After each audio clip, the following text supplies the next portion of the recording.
for David to come. We'll wait for David to come and we'll get started.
Okay, good morning, colleagues. My name is Dr. Paresh Kafrani, and I'm a lecturer from the University of Westminster and part of the WISE team on this European Union-funded project. Here at the International Conference, Reimagining the EU, the Contemporary Values of the EU, taking place at Charles University in Prague. We are now entering the second day of our conference, having had a very vibrant and very effective first day yesterday, in which many fruitful discussions took place on this particular conference. So we now enter our second day, and it gives me great pleasure to be chairing two plenary sessions today. First of all, we'll begin with plenary session, continuation of plenary session 3 from yesterday, which was on human rights, a soul on paper or in action. And it gives me pleasure to be introduced Dr. Justina Nasutievičienė from the Mykolas Romeris University in Lithuania, who will be talking to us today about the impact of human rights standards on the European arrest warrant, the end of no questions asked mechanism. So Justina, whenever you're ready.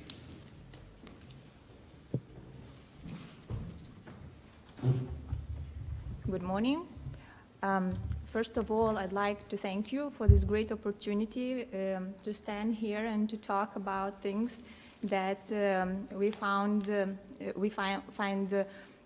really important when you apply European law, European acts in practice, and which actually raises for for persons who practice law a great number of various issues regarding the new jurisprudence of the European Court of Justice. European arrest warrant, based on the high level of mutual trust and cooperation between EU member states, it replaced the lengthy extradition proceedings.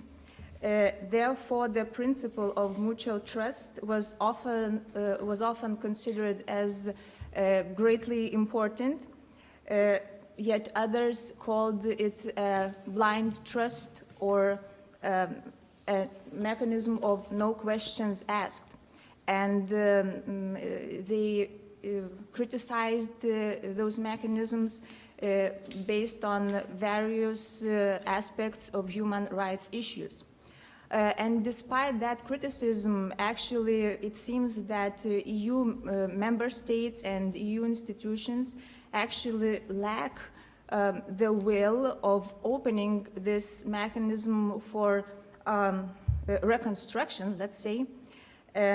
Therefore, and it's funny that actually you can find even expressions like the reopening of that mechanism would constitute an opening of Pandora's box. Therefore, recent jurisprudence of the Court of Justice is very important in this sense and brings up the question whether it means the end of this no questions asked mechanism as we all knew it. So let me start that the framework decision which introduced the European arrest warrant was the very first instrument adopted on the basis of the high level of confidence between the member states and on the principle of mutual recognition of judicial decisions in criminal matters, which is considered to be a cornerstone of judicial cooperation. And the political look at this principle is, we can see it in the Stockholm program, where clearly was enshrined that mutual trust between authorities and services in the different member states and decision makers is the basis for efficient cooperation. Therefore, ensuring trust and finding new ways to increase reliance on and mutual understanding between the different legal systems in the member states became one of the main challenges for the future. And actually, the Court of Justice also emphasized the importance of those principles, saying that mutual trust between the member states and the principle of mutual recognition are in EU law of fundamental importance, given that they all allow an area without internal borders to be created and maintained. Well, in other words, which I found on internet, but I really like them, you can say that if we cannot trust the judicial systems of our neighbors, then why should we recognize their decisions? So this is what this mutual trust actually means. And the principle of mutual trust is actually an element which distinguishes legal mechanism for surrender of a person between member states and extradition of a person to a third country. And I will use those different legal definitions of surrender, meaning the surrender between member states, and the extradition, meaning extradition to the third country. So yes, and cultural, ideological, political, and other reasons can make prosecution system in a third country materially different from what we have in all member states. And this is why it is actually logical and even essential to assess whether an act of extradition would not constitute a real and reasonable risk of the breach of individual fundamental rights. But what actually might happen if a sending state, after such an assessment, detects a ground for real and reasonable risk of a breach of human rights in a case of extradition? Actually, this is a place where so-called diplomatic assurances come into play. So, sending state may actually seek such assurances from the requesting state that the individual to be extradited would not face any violations of the Article 3 of the Convention on Human Rights. And even those states can agree on some monitoring mechanism. And while assurances may be acceptable in certain cases, there are actually cases where they are impossible because those would be the cases where third countries systematically practice torture. In those cases, you cannot use diplomatic assurances even if they are provided. For example, the good example is a Metin-Kaplan case, where a German court refused a request by Turkey to extradite Mr. Kaplan, who was a leader of a banned Islamist fundamentalist group.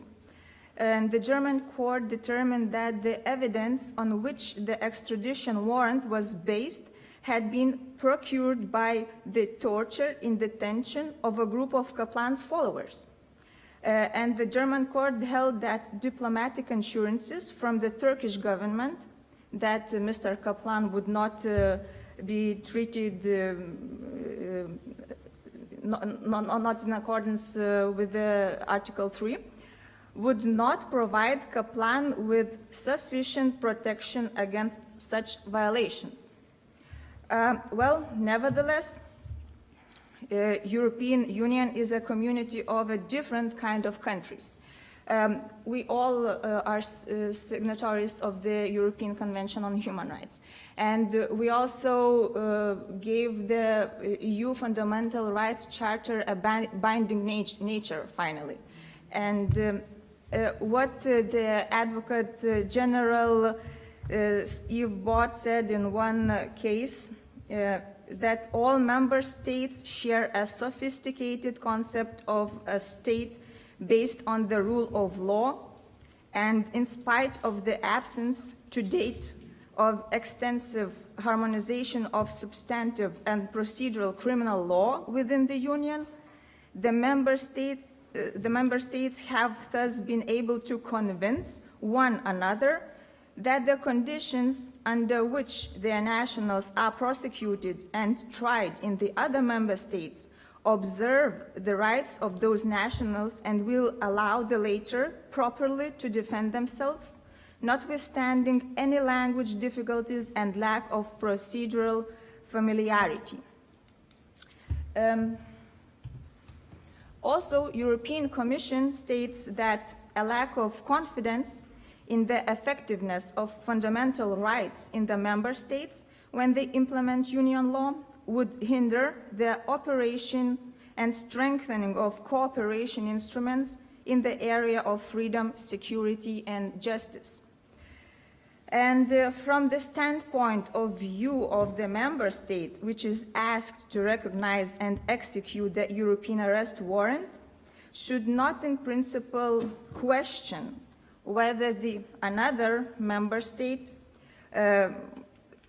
whether that member state's legal system in that state functions properly, whether legal and democratic values shared in the whole Europe are valid there in that member state, or whether that member state is making every effort to carry out properly obligations in the field of human rights arising from the international and EU documents. So in the face of significance of such confidence, one could understand that the executing member state must execute a European arrest warrant without any checks for anything else other than the grounds for refusal to execute that warrant mentioned in Article 3, 4, and 4A of that framework decision. This is probably where the name of no questions asked mechanism comes from. But actually, the questions began being raised.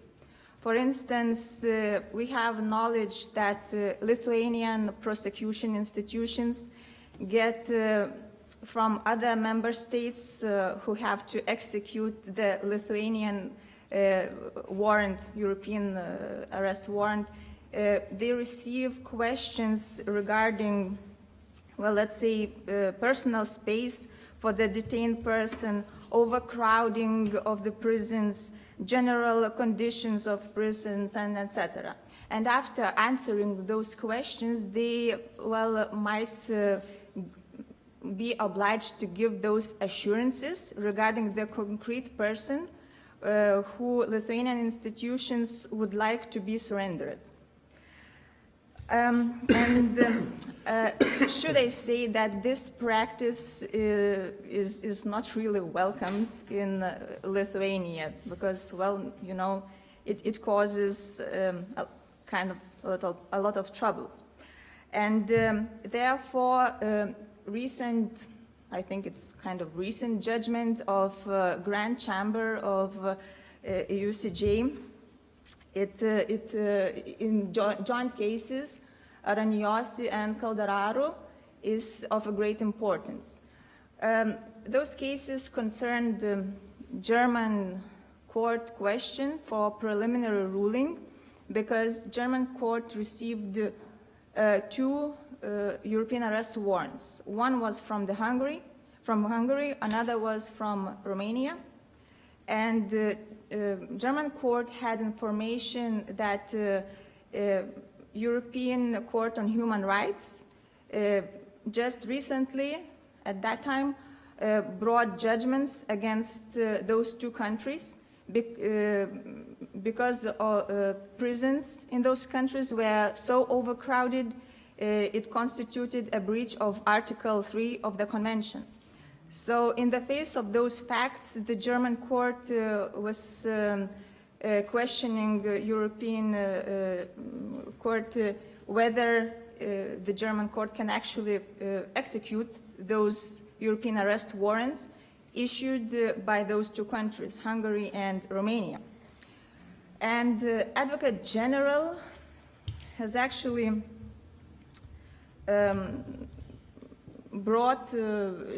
he showed a great awareness that the weakening of mutual confidence between member states may lead to the inefficiency of European criminal cooperation with a high risk of impunity of cross-border criminals. But, well, European Court of Justice took quite a different view. And to just summarize the judgment, we can say this, that the European Court of Justice said, if a national court has evidence that there is a risk that a person can be tortured in the issuing member state, the member state which issued the arrest warrant, so the national court of the executing state must assess the risk. And then when it assesses the risk, it should look at the general detention conditions, and if there is a problem, well, it's not actually decisive per se. It's general detention conditions is no excuse per se to refuse to execute the European arrest warrant. Because the court then, after assessing the general detention conditions, it has to look if there is a risk for individual. It has to look if that individual, in regard to those general detention conditions, can be put at that risk. And for doing that, so it's kind of two-step test. And for doing that, the national court must ask to provide issuing state as a matter of urgency, all the information necessary on the conditions of the detention in that member state. And then, if the national court sees that there is this real risk, then the execution must be deferred until additional information on the basis of which that risk can be discounted. That actually means the assurances, the issue of assurances, that in that stage assurances might be asked of from that issuing state. And the last point, that if the existence of the risk cannot be discounted within a reasonable period, that authority must decide whether the surrender procedure should be brought to an end. So, well, this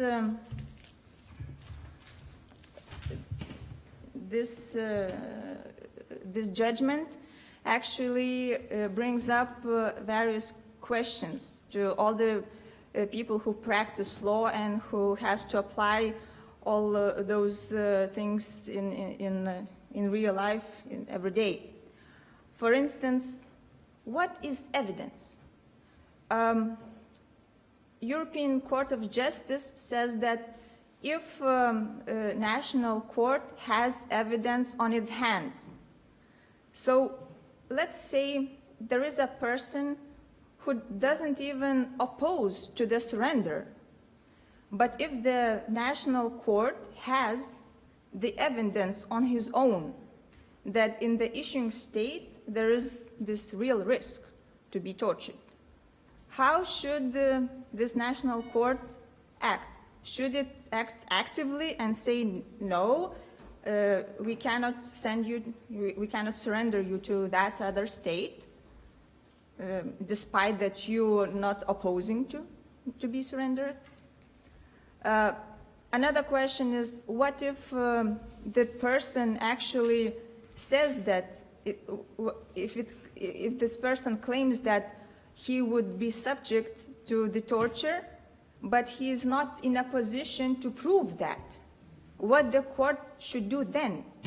Should it make an inquiry on its own to gather all possible evidences, or should he say that no evidence is provided, so my part is done here? What evidence is actually admissible in this case? We believe that, okay, judgments of European Court of Human Rights are evidences. Some international organizations can provide with objective and truthful evidences. But what about such evidences, let's say, article from the newspaper? Can we regard it truthful, objective? Is it an evidence in this regard? Should the national court accept it as evidence? Not to mention that according to this judgment, now all national courts have the burden to assess evidences in order to evaluate if there is this real risk to be tortured. Well, if we think that in the perfect world, in the perfect legal world, all those questions should be answered yes, yes, yes. National court should act actively, it should gather information by itself, even if the person doesn't present anything and so on. But I think that no one can rule out the possibility that some national courts would look really narrow to this new order of evaluation and would just say, okay, nobody presented me any evidences, which would I refer as truthful, objective evidence, and well, what I have, it doesn't reveal the real risk. Therefore, my job is done here, and the person is to be surrendered. And I think actually in this case, national court would be regarded as complied with all the requirements set by this judgment of European Court of Justice. But it would actually not reveal its goodwill to bring justice, but well, looking really strictly legally, with such judgment would be okay.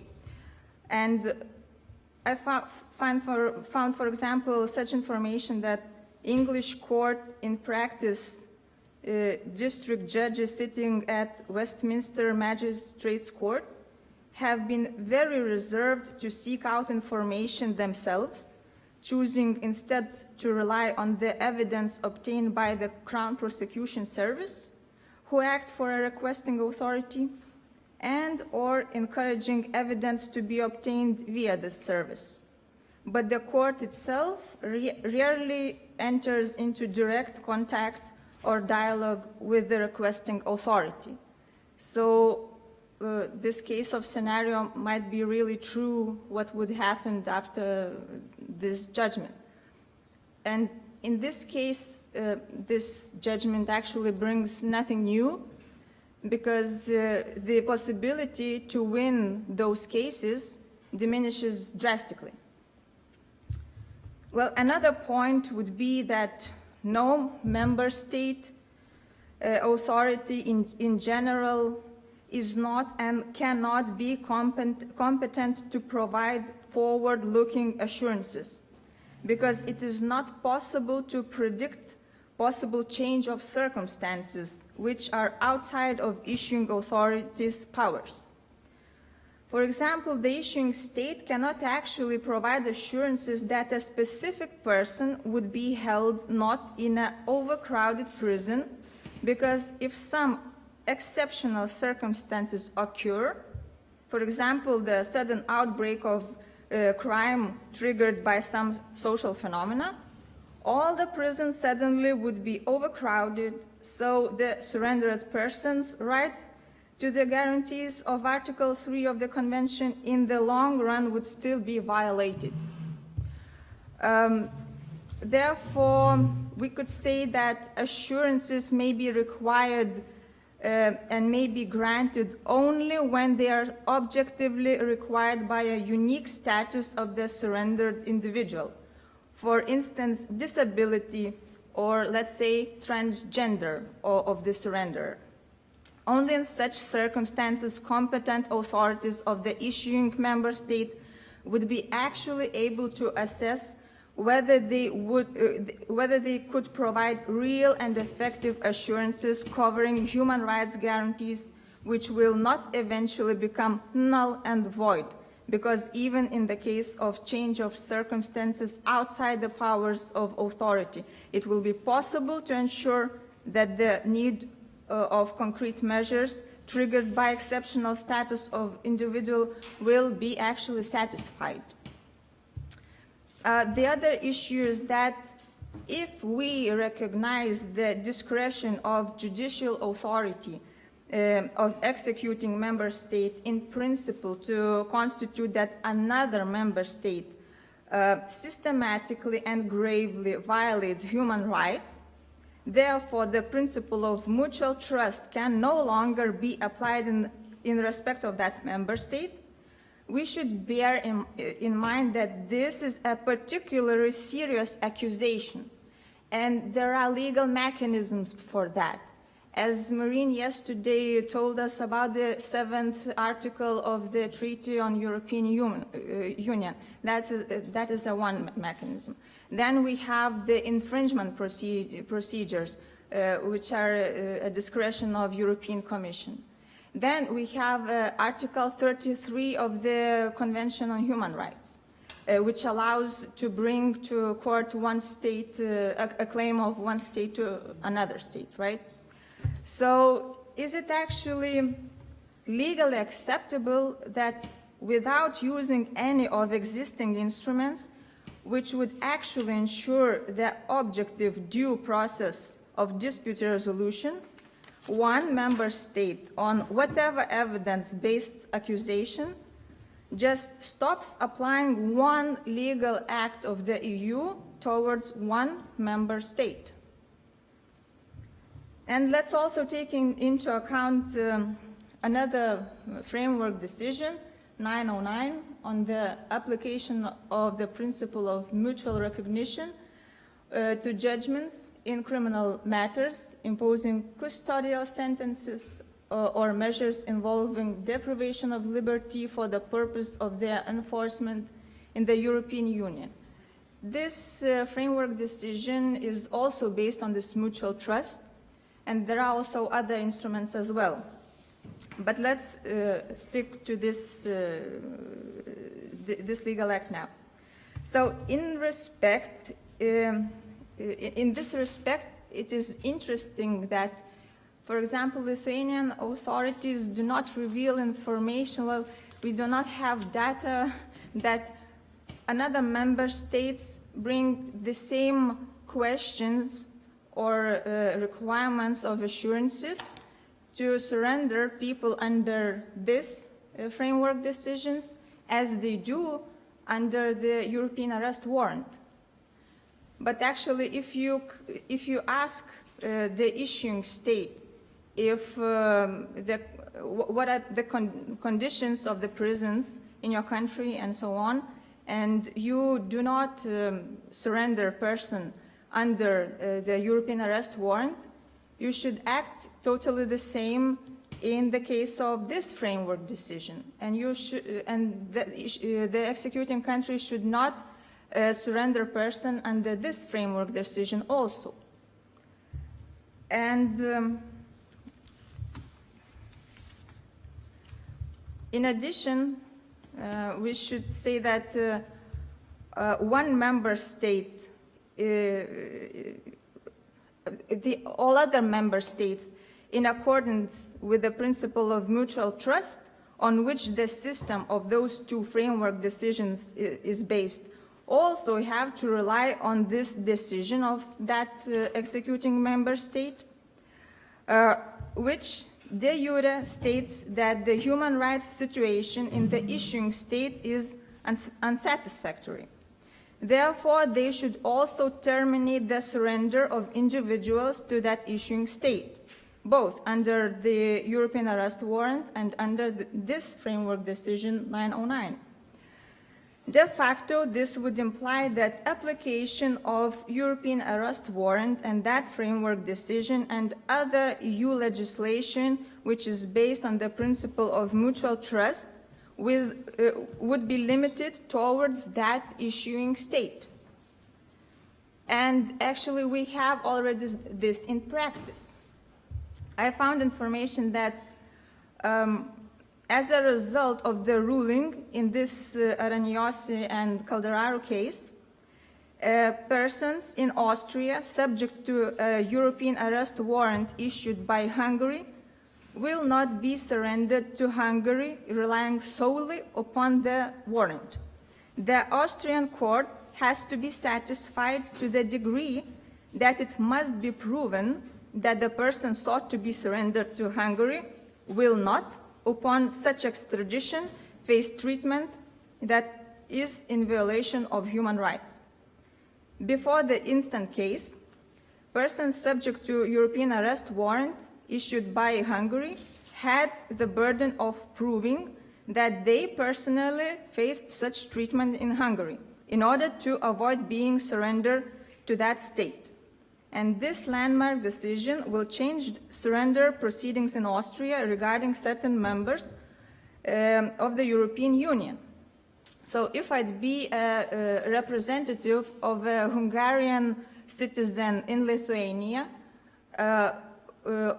for whom the European arrest warrant in Hungary is issued, I would go to Lithuanian court saying, look, German court did not execute the warrant. Austrian court also did not execute the warrant. Neither should you. And I bet I bet I won. And I bet the Lithuanian court would also, in the face of all these facts, would also not execute this arrest warrant. So, is it the end of no question asked mechanism? I think most definitely yes. But together, it is probably the end of mutual trust as we knew it. I don't know if it's too dramatic to state, but maybe, just maybe, it's the beginning of an era of new mutual trust. Trust in those who respect human rights, not those who infringe them. Thank you very much.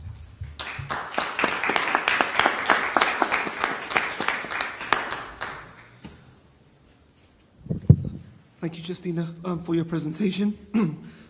Because your presentation was a continuation of the plenary from yesterday, and we're about to move on to the fourth and final plenary, I'd like to ask if there's any questions for Justina at this particular point before we move on to the next plenary. So are there any questions?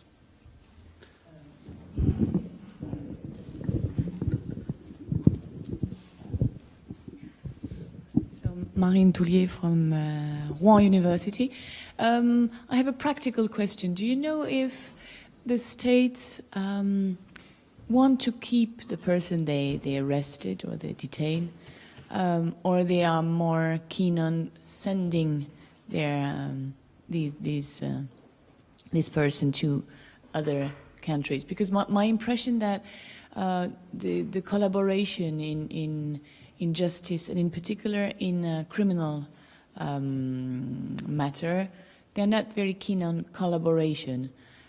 Strangely, if I was a state, I would send easily, because I have a lot of detained person, and we all have, perhaps not states from the north, but we all have crowded prisons. We don't know what to do with all these arrested persons. So if one state wants, I would just easily accept infringement, of course, of all you mentioned, Article 3 of the Convention, the rest. But I have the impression that, but I didn't study, so I don't know if you studied practically, is there a huge number of detained person transfer from one state to the other? Are they easily transferred, or would they prefer to keep them? Well, it's actually really great numbers of those persons to be surrendered, persons for whom those arrest warrants are being issued. Well, I don't have data right now. I looked on the internet for some numbers. They are actually astonishing. And, well, the Lithuanian prosecution authorities were saying that, for example, Poland even has their own plane to make such surrenders. So I was laughing that it's like a prison plane of prisoners, like, you know, it was a movie with Nicolas Cage with this plane for prisoners. And for example, Lithuania doesn't have any such measures, so they just have to put this person to be surrendered, like, let's say, in the Lufthansa flight. And now we have actually the situation in the which was discussed in the Court of Justice in Luxembourg. We had the situation when they tried to put one Lithuanian person in the Lufthansa flight, and he opposed. He acted irrationally, and the captain of the plane refused to bring him. And now we have a question: how many times can you try to put the person in the same manner? Because this framework decision actually has time limits and, well, other limits. So the questions arise even on those issues. So, but answering your question, if there are a lot of people, yes, there are, especially, I believe, from Eastern Europe. But the question of detention is another question, because not all of them are being held in detention in the executing state. Some of them are just being released, while this question is being considered and answered. And, well, actually, institutions find it also a problem, because if you catch a person, put it into detention while you when you have this question of execution of the warrant, and then if you release him, he will just run away. Most cases, he or she will.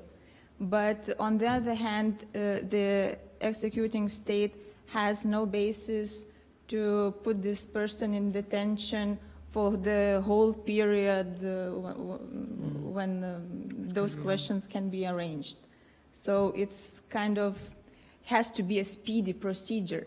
That's why this old extradition system was replaced, and that what the aim was from the whole member state, this speedy procedure based on this mutual trust, which I believe it's no longer there. So if I understood correctly your question. Yes. Another just little curiosity.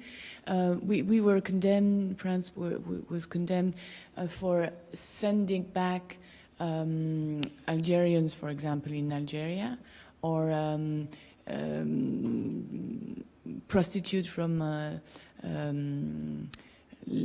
what was the country?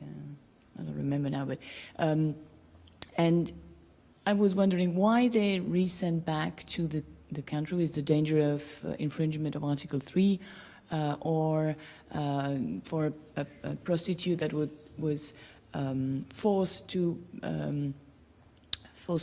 be a prostitute, caught by a criminal network, and so it's more dangerous to resend back that person in that country. But why so the state is resending back that person to this country?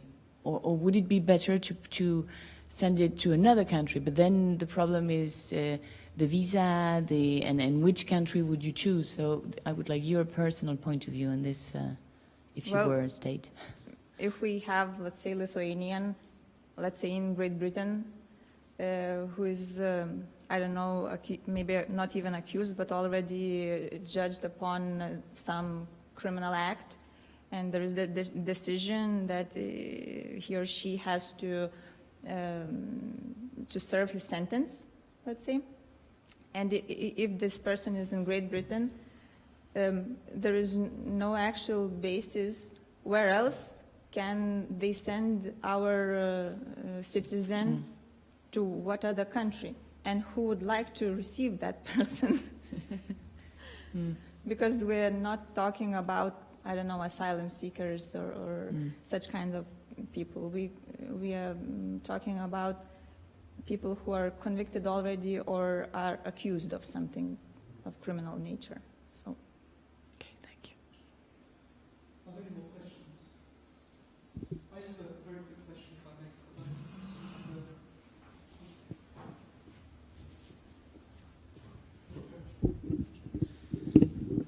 So I'd like to ask you a question interrogating this notion of trust.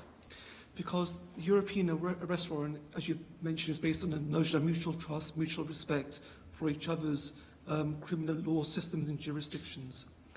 But trust is something that cuts both ways, because a citizen of a country or a person who's resident in a state also has the trust that that state will do good by them and ensure that before they're sent anywhere, the sending state will obviously interrogate and make sure that they're being sent back to a safe place.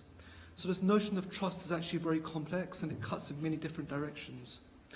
Certainly, constitutional trust. A citizen of a country has a social contract with their state, whereby the state will offer them protection and certain safeguards under their constitutions. So therefore, there is also a social contract between the citizen of a country and its state for it to be protected, so that before they're sent anywhere under a particular warrant or what have you, trust cuts both between the individual and between states. So how do we ensure that when sort of executing the European arrest warrant, that it's not only respecting the trust and confidence that the states have between each other, but also the trust and confidence that individuals have with their states? Well, I couldn't agree with you more on those issues, and that is a great problem of the finding balance between all of them. And well, I've found information that this European arrest warrant mechanism was based in the face of the 9/11 of the USA. So they just agreed that let's do a quick surrender procedure because, well, let's take a base that we all trust each other on human rights questions, and in every country they are observed and everybody's doing their best in that case. But then one after another cases we came to this particular situation, and it's a good question what it's going to be in the future. Whether those member states will find themselves putting forward human rights issues, or actually they would put forward this mutual trust just for speedy procedure.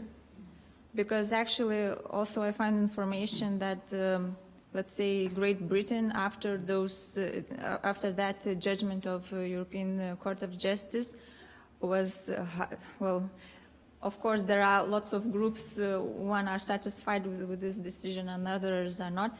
So those who are not satisfied, now they claim that, okay, so we have to keep those people in our country, and usually they are detained, and that costs a lot of money for the whole system, and then we have criminals in our country, so even nationals of the executing state are divided. And well, it just may be one of the problems when then we face such things as Brexit, for example. I think that shows the nature of trust. I mean, lots of people have trust in many different, so member states have trust between each other, citizens have trust vis-a-vis their state, the person that's been convicted has trust, so it's difficult finding that balance between different competing principles. Okay, so are there any further questions? Okay, in which case I will draw this particular plenary from yesterday, plenary 3 on human rights, to an end. And please could I ask everyone to give Justina a round of applause. Thank you very much. So we now come to our fourth and final plenary of this conference, titled Formula for Solidarity from Idea to Practice.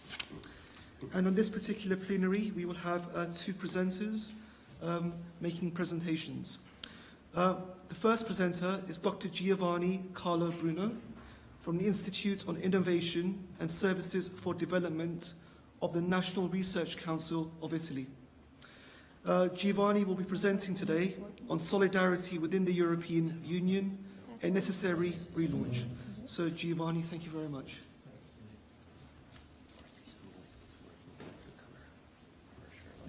I need some help just to start the presentation. Because I'm myself needed to shout. Just IT skilled person, so I can fix it myself. But I checked with the camera for the purposes through this is this one.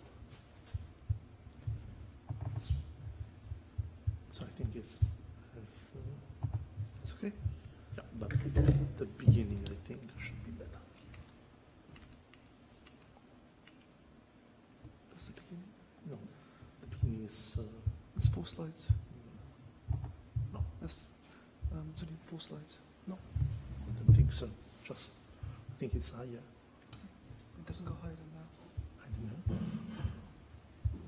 We just checked before, so should.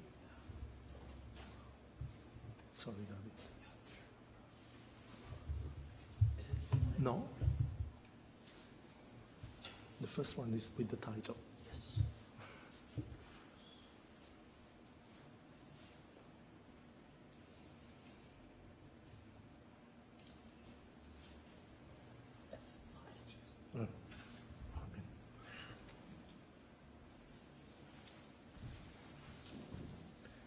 That's the beginning. I can imagine the rest. Is it this way? No.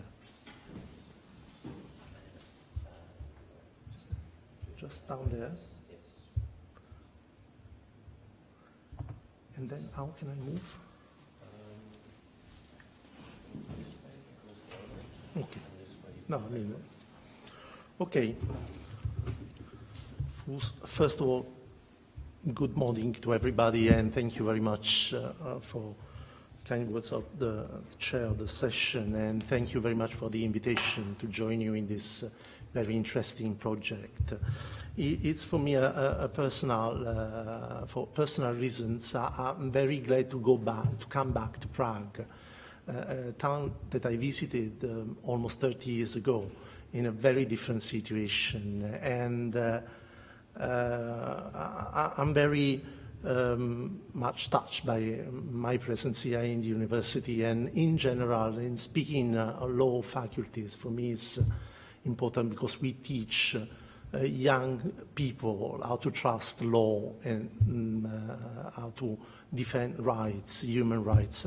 And this room is beautiful. The one yesterday was even more beautiful because it was dedicated to Milada Orakova, which was a leading jurist fighting for human dignity and against dictatorship.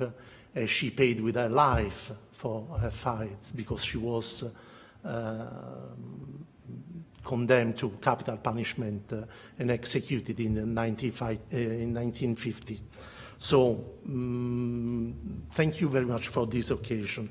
This being said, let's move to the plan of my intervention. I will try to give you some information on solidarity principle within the EU primary law, then moving very fast without touching all issues of the so-called islands of solidarity in EU law, and then on focusing briefly on a particular aspect of solidarity, that is solidarity concerning migration issues. I would say that it can be affirmed without any doubt that the idea of solidarity inspired, together with other values, the movement for European integration after Second World War. The Schuman Declaration on 9th of May 1950 mentioned the de facto solidarity as a core idea for European integration, but this with almost the same words. Also the Luxembourg Court in the late 60s, in a case Commission versus France, said the same about the underlying principle of solidarity in the building on the establishment of the then European communities. But what's its real meaning? With reference to the Lisbon Treaty, one can assume that it depends from specific characteristics of any of the sectors in which the principle of solidarity is applied. It depends also, I would say, on the historic moment in which the application of the principle is called for. Let's go to the references included in the treaty. Of course, I have no time for a specific analysis. Let me say that I would not mention the chapter of solidarity contained in the EU Charter of Fundamental Rights because it's known to everybody that its legal value at this time is binding for the EU institutions and for the states when applying EU law. So it would go a little bit out of the scope of my presentation, although we have a chapter which is called Solidarity, and it's basically devoted to social rights. So if we go through the treaties, we find mention of solidarities, of course, in the considerata of both the Treaty on the European Union and of the Treaty on the Functioning of the European Union. Then, of course, there is a mention of solidarity among the funding principle of the Union. And then it's mentioned in the modality for adoption of acts of the external action of the Union, and on some of the area of intervention of the EU. Just a quick reference among those who are listed in the slide is to Article 222, that is the solidarity clause. One should be clear on this. We discussed already yesterday on the use of words in treaties that somehow could be misleading. When solidarity clause is mentioned in the Treaty on the Function of the EU, it applies only to terrorism, to natural or man-made disasters, and to a general obligation to act jointly to react to these events. If we go through the content of these articles, we see that they do have in common the idea of the advantage of the EU, of its member states, so the organization as a whole, or the member states of the organization. So the idea of solidarity, it could be said it's a solidarity that somehow comes also from civil law. So solidarity among members, mutual help. But of course, it cannot be maintained, as it has been several times, that the principle is purely political or rhetoric, and it's mentioned without a legal meaning. I'm going to develop a little bit on this, because I think if we go through the practice, we see that the principle has been invoked to enlarge EU competencies and also to interpret EU law according to the principe de l'effet utile, so the so-called ut res magis valeat quam pereat, so to obtain from the letter of the acts the maximum result. So, to sum up, from EU primary law, it appears that solidarity can be applied among member states, between member states and individuals, between generations. And this is a direct reference to the articles of the Treaty on the European Union, which mentions explicitly solidarity among generations. But the question of the meaning of solidarity is still open. So let's go rapidly, saying that the general meaning could be a general altruism, or could be structured in the context of reciprocity, mutuality. I use them as synonyms. Of course, I know that there are some differences between the two words. To go specifically on this second aspect, I would say that this reciprocity, mutuality, is at the same time a non-selfish attitude, that is the individualistic approach, but also the common exercise of mutual interest. I mentioned Article 222, but it could be done the same for other articles. To get an example of this kind of solidarity, or also to understand where does it come from, one could mention a theory of justice of John Rawls, when he uses solidarity as a form of self-preservation of the state. Of course, making necessary changes when it could be applied, on when and whether it could be applied to EU law. Islands of solidarity, of course, is not my invention. Some scholars used it to point out that there are some areas in which solidarity can specifically be applied with a legal content. The first one is economic and monetary union.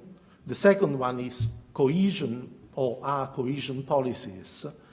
The third one being the development aid and cooperation. The fourth one being asylum and migration issues. Each of those islands would deserve a thorough examination, but I have no time for doing this, so I move quickly to asylum. When we refer to this, we have to say that, first of all, elements of law and politics are mixed to highlight internal and external dimension of solidarity in this area. I will provide you with an example in a minute.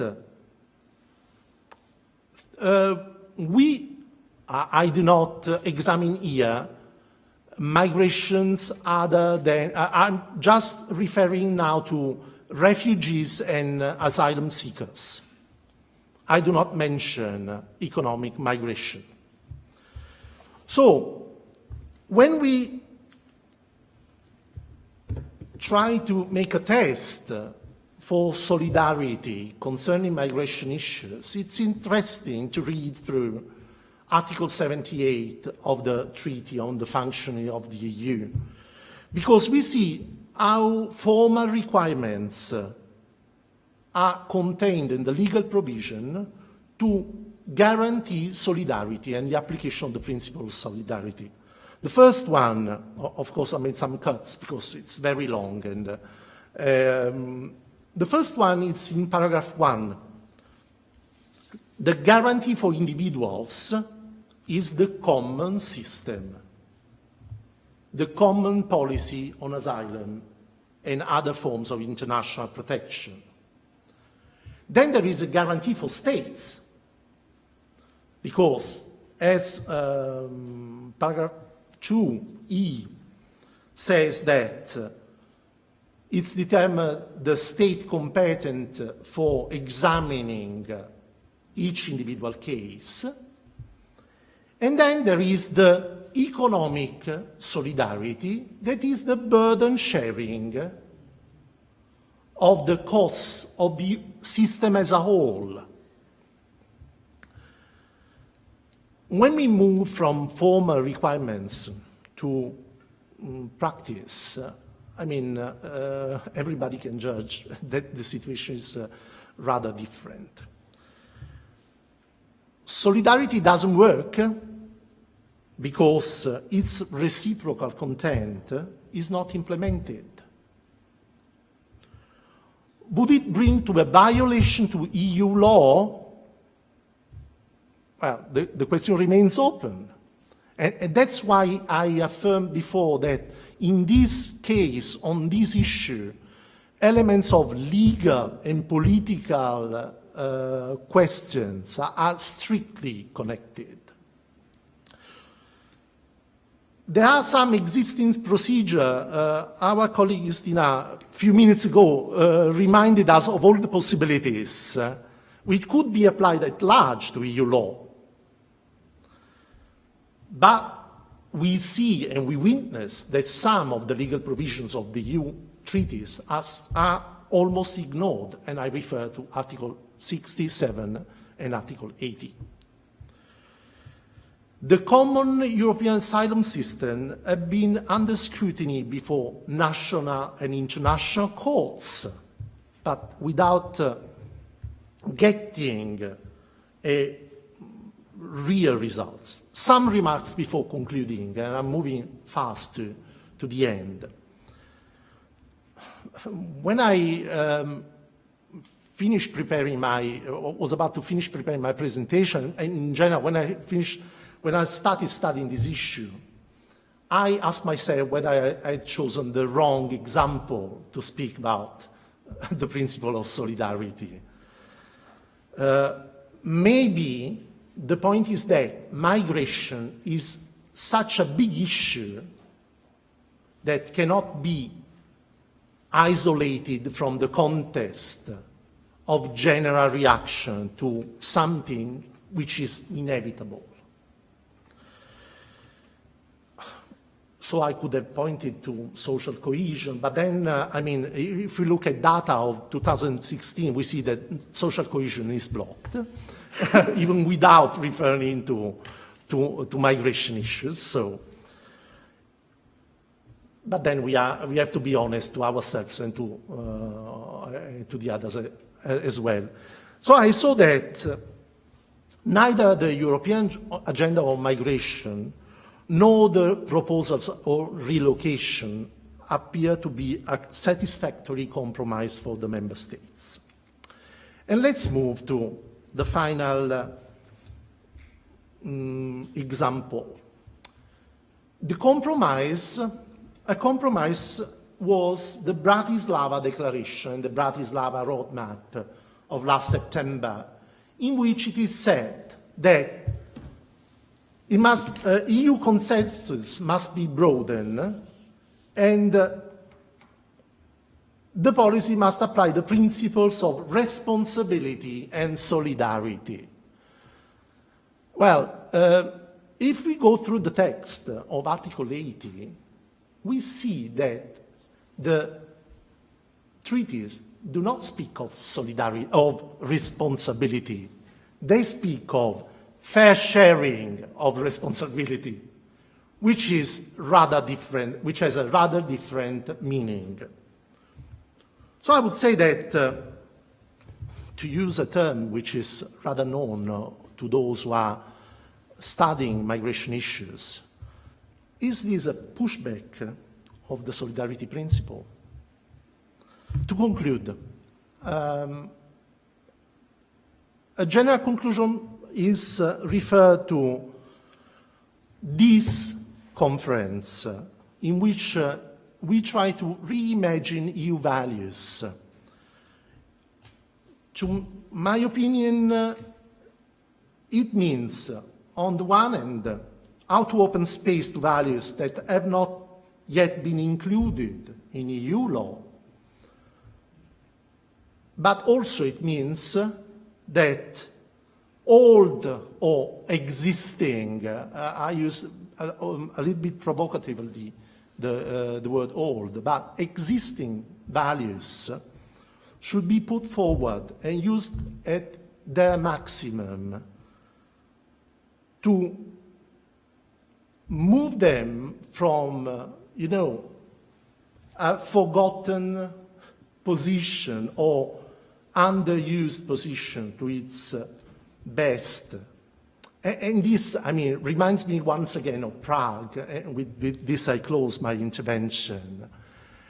In this wonderful town on the Charles Bridge, among its statues, there is the statue of Saint Judas Thaddeus, who for the Roman Catholics is the protector of desperate situations, if not lost causes. Let's hope that the issue of principle of solidarity is not a desperate case for its relaunching. I warmly thank you for the attention.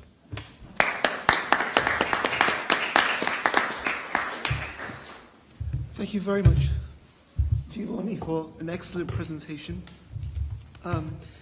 Following the format of previous plenaries, we'll save questions until after all the presenters have presented. It gives me great pleasure now to introduce Dr. David Cohote.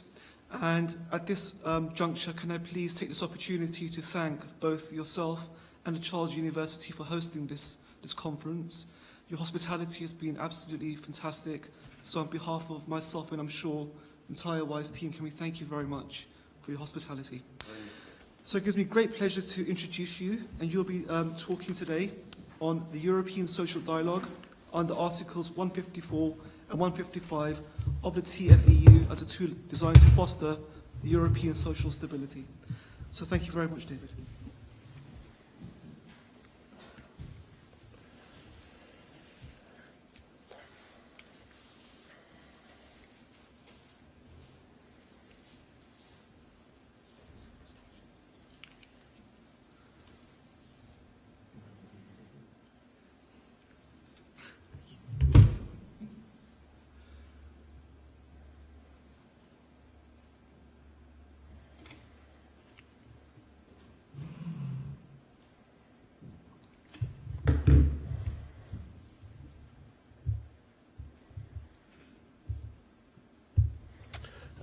Mr. Chairman, ladies and gentlemen, good morning, still morning from my side as well.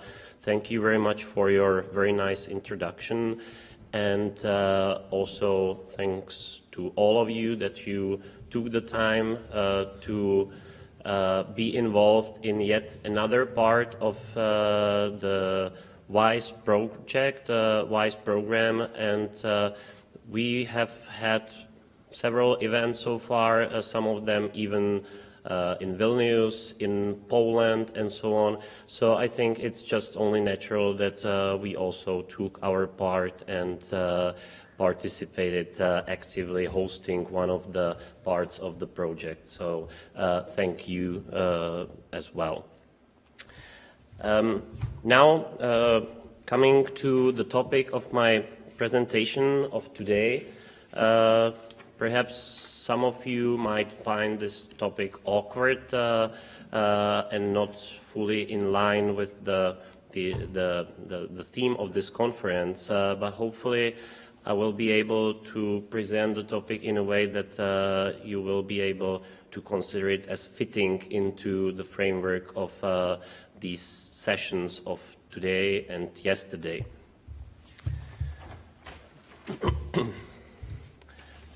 Being the last speaker at a conference, I think possesses on one hand side disadvantage and on the other hand side advantage.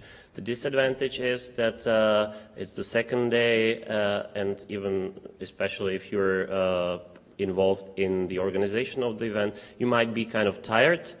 On the other hand, you have already heard all the presentations of the four speakers, which might give you some points of reference, some ideas which you can use to kick off your own presentation.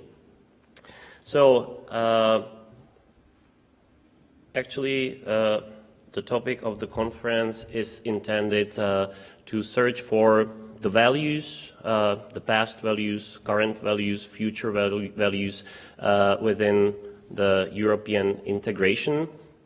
And I think it was the chairperson, Paresh Katrani, who showed us the Article 2 of the Treaty on European Union yesterday, where he tried to find the first outline of the values within the EU of nowadays. But on the other hand, in his presentation, as well as in the presentation of CIMAS, I took a note of the fact that they mentioned that the European integration actually originally started with a look backwards. That's the term which was used. And that actually the economic integration, which it was all about in the beginning, was just maybe a side product of something else, of re-evaluating the past, the Second World War, and an attempt to prevent something like that happening again. So maybe the economic integration itself is not the value which we are looking for, but it's a tool of achieving some other values which are more important for Europe and for the European statesmen and for the European citizens.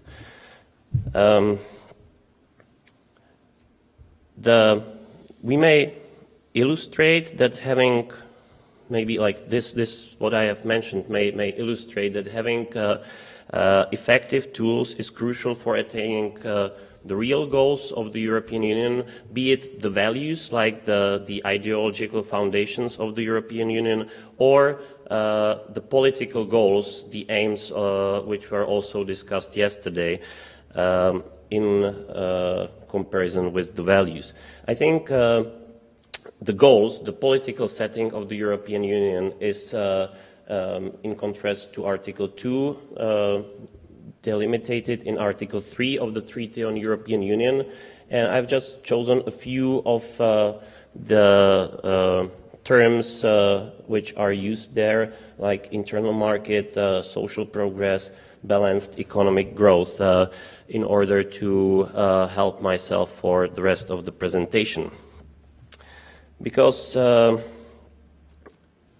let's say, I believe that not only the values, but also the tools and the political goals actually make up for what the European Union stands for.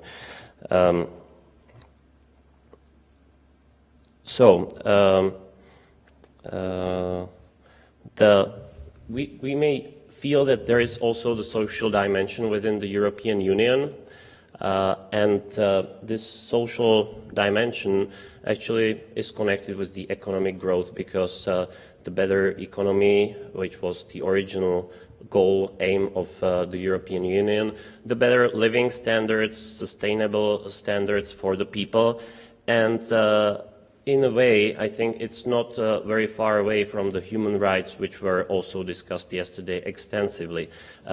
We are in the era of social rights, but in fact, having a good life for me is already part of the human dignity, which was also thoroughly discussed as the core human right and also perhaps the core value of the whole idea of the European integration, even though it was not prima facie visible in the early stages of the European integration, but it was always there, I'm sure about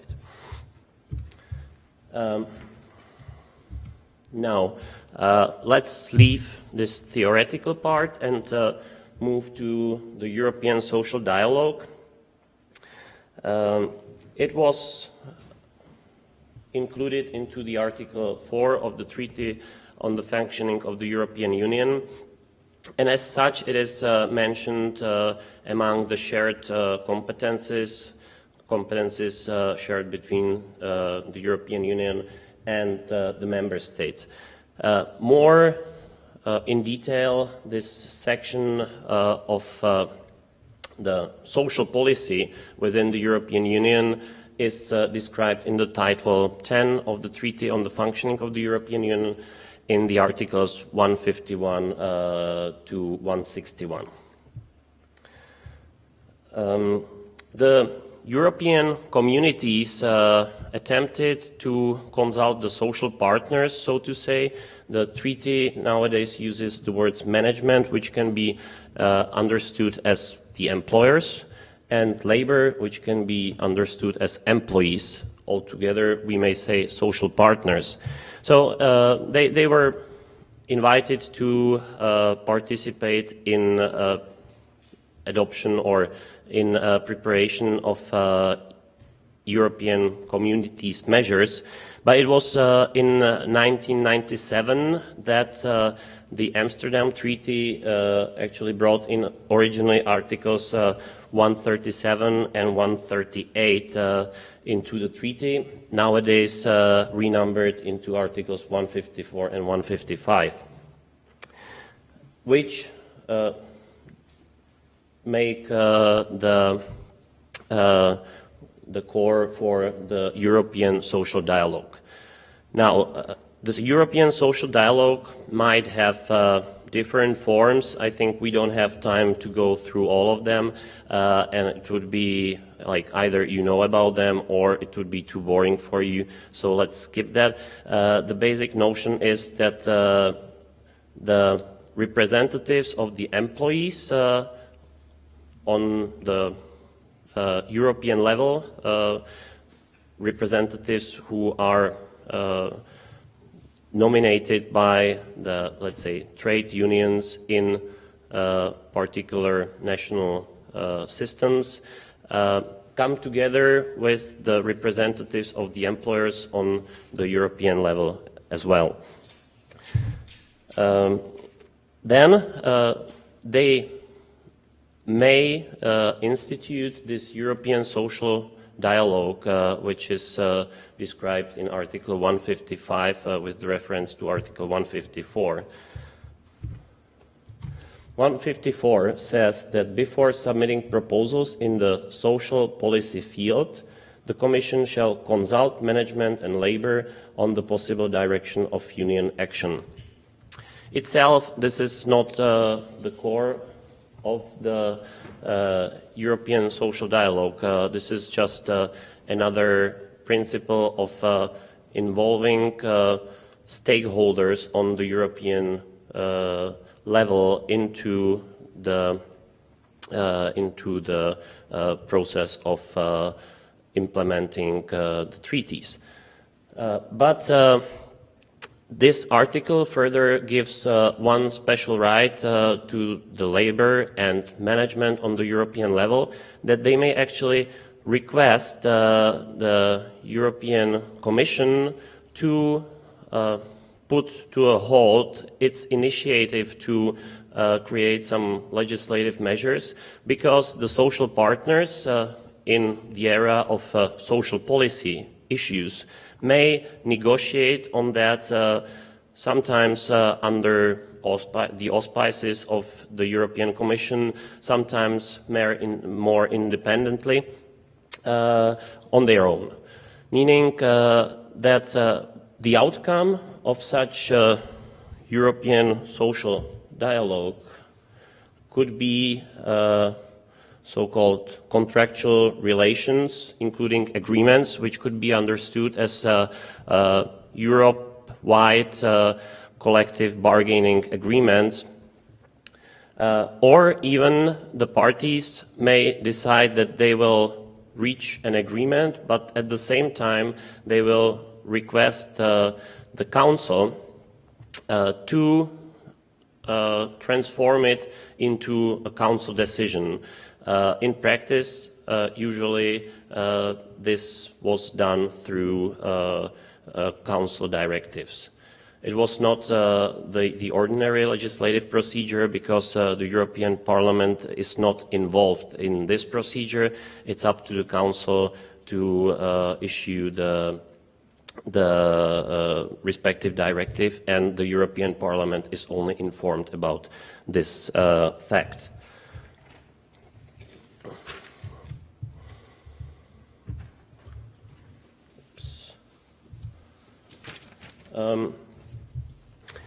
Nowadays, there are about 40 committees on the sectoral European social dialogue. These committees are set up by the European Commission on the request of the respective social partners. So we might find committees for areas like maritime fishing, rail transport, steel industry, but also professional football, which I was originally intending to speak more about during this presentation, but then I thought there would be absolutely no time to do that, and it would have to be totally superficial and, in fact, useless. So I will reserve it for the written contribution, which will follow. The agreements were reached in issues like working conditions, working hours, stress at work, and even the requirements for a professional football contract between a club and a player. But also there are numerous directives which were adopted by Council on the initiative of these social partners. However, not always are these European social dialogues successful. Sometimes the parties are not able to reach an agreement or any kind of outcome. So then the European Commission has a free area or free way to adopt any legislative measures it sees fit. Sometimes there are even more peculiar problems, like in case of limiting the working time in the area of the rail transport. There was an agreement reached between the social partners, the representatives of the workers on the rail, and the railway companies of Europe. However, they insisted that this would be turned into a directive, but on the other hand, they were afraid that if the directive would be adopted on the question of the rail transport and there would be no other directive on the road transport, this would put the rail into a comparative disadvantage with respect to the transport on the roads. So it has taken several other years until actually the working time was regulated on the European basis in this respect. Another peculiarity is, for instance, connected to the era of sport agreements, because we are now in the era of social policy and employment relations, but this agreement actually cannot be, for instance, fully implemented in the Czech Republic because the professional athletes in the Czech Republic, due to the way how the labor code is structured, technically speaking, cannot become employees. So they are self-contracting agents and not employees. So that's another pitfall of the European social dialogue. On the other hand, I think that once again it's possible to mention that the role of the European integration ever since its beginning was to find or secure peace, stability and welfare of the people within Europe. And in the same way, I think this is the case nowadays as well. So these different forms of dialogue within the European Union, I think they are nothing different from other tools, mechanisms that we have in the European Union, which in fact, just as it was in the beginning in the 1950s, does not aim at anything else than just improving the living condition of the people and economy, but these are all interconnected terms in my belief. So,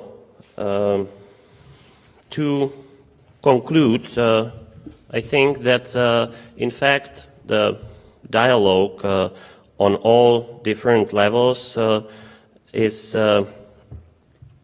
one of the ways how the European Union contributed to achieve its goals, which is preventing war. There has not been any war since the Second World War on the territory of the European Union. And therefore, maybe we may ask ourselves whether the dialogue is only a way of achieving the goal, or whether actually having a dialogue and having the cooperation is not the core value of the European integration as such. So thank you very much, and I'll be ready for your questions.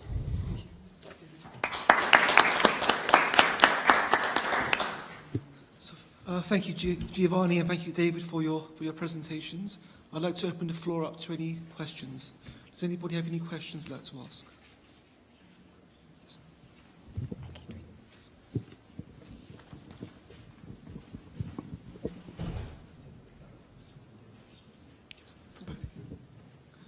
I have, so always Marine Toulier from Rouen University.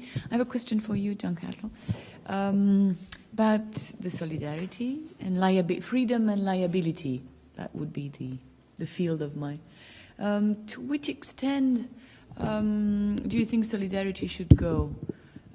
For example, in case of mistake of a state, or worse, lies on, I don't know, real economic situation, for example, a state that would lie on his real situation. Should that state face alone his mistakes, or should solidarity of all the EU should work? And then what is the countermeasure we could take? Is it fair to do this, to use the solidarity? Or should we ask something in exchange, or wait for a better day, or so in case of or mistake or lack of transparency and lack of honesty, let's say, not in case of emergency or difficulties like natural one or migrants. So I'm not talking about this, but in the other case, what is your personal point of view on this? Are there any more? So we'll take a few questions. Are there any more questions? Regina. Well, thank you very much for all the presentations. It was very interesting to hear, in particular, about the solidarity issue, as from the Eastern European countries' perspective. It's a particularly important issue to discuss.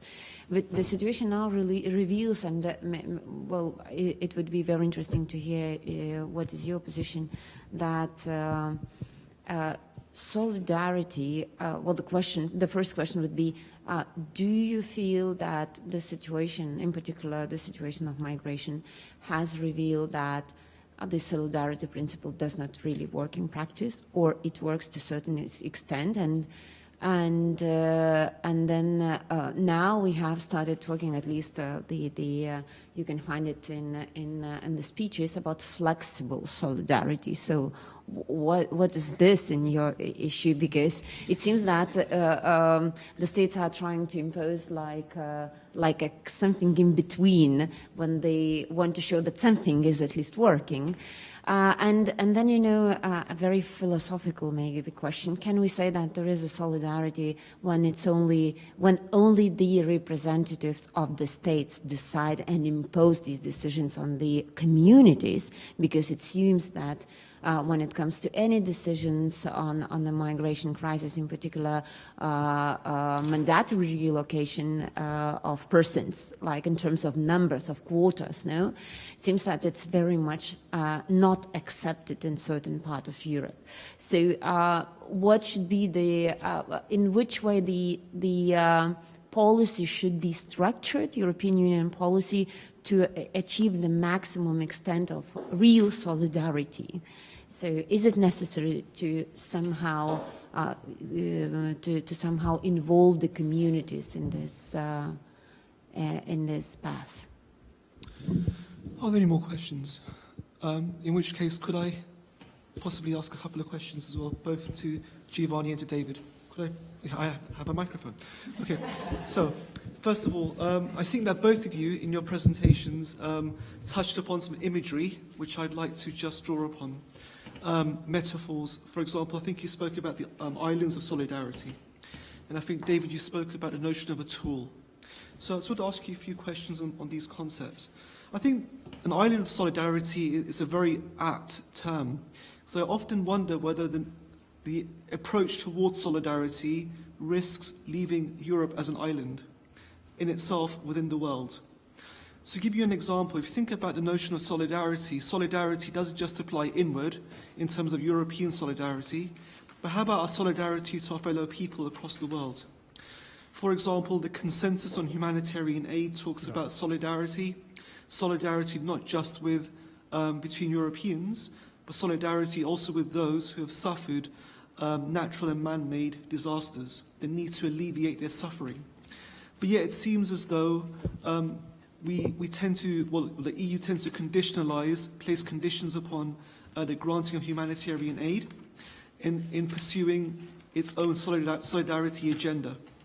So my question would be, does the political approach towards solidarity risk rendering the EU an island in the world cut off from the rest of the world?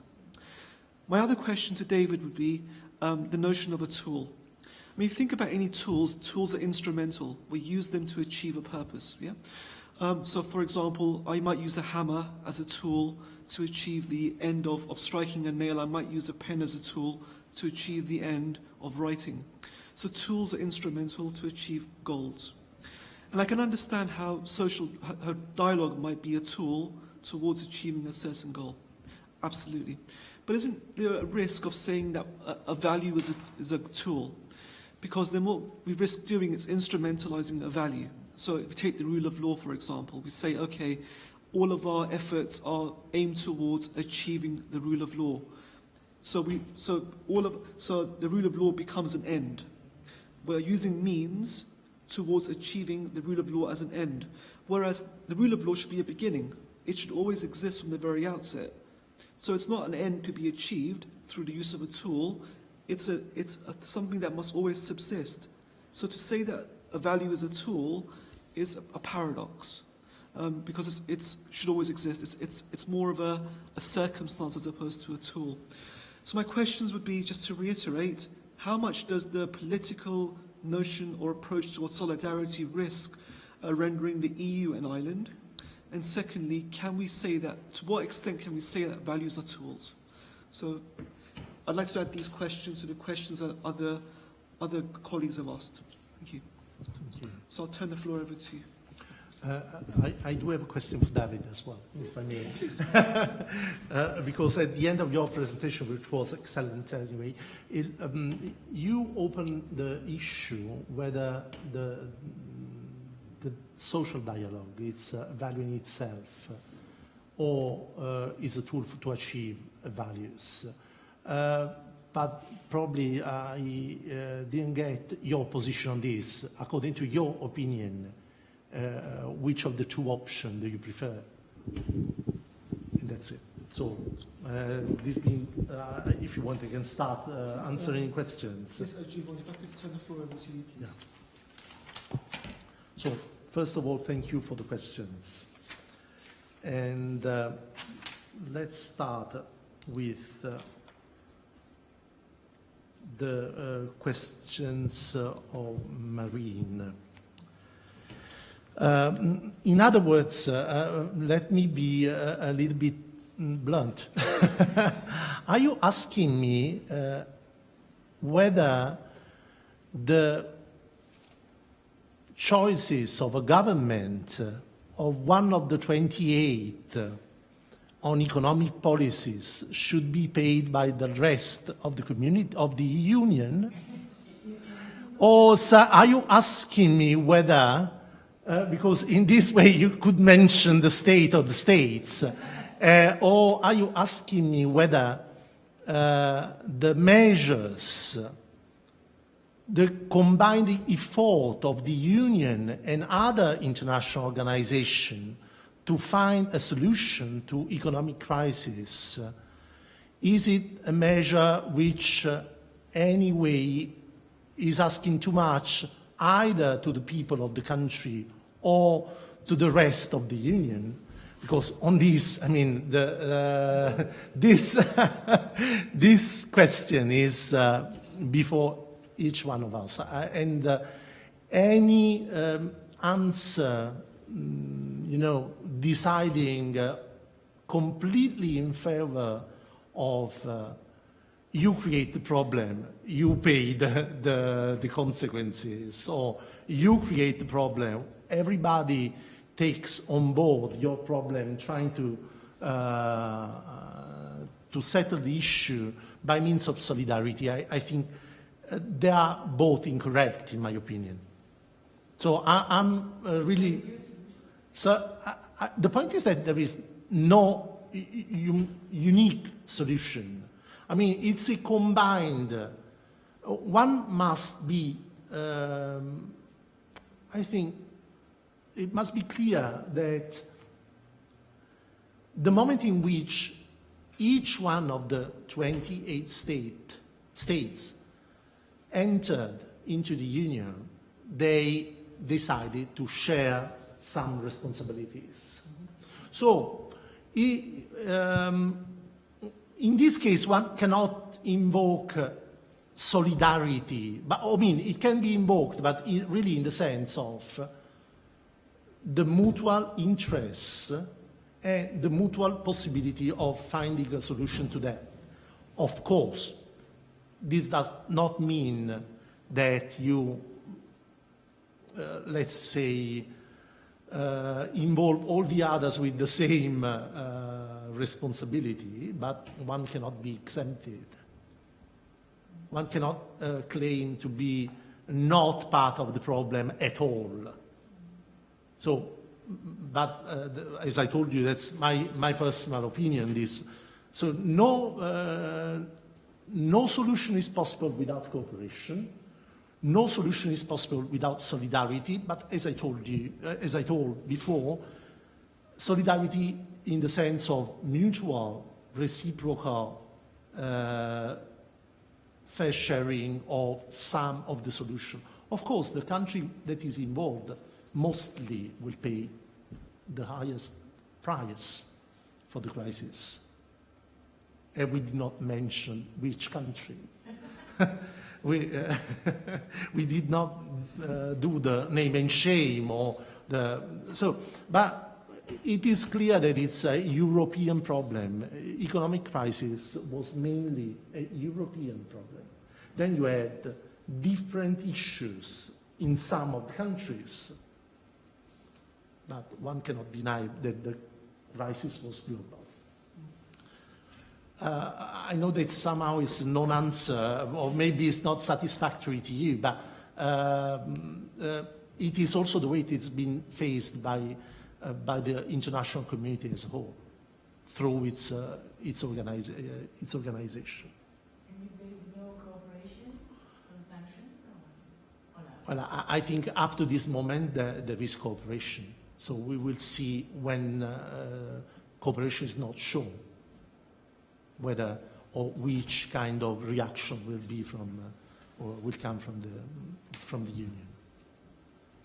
On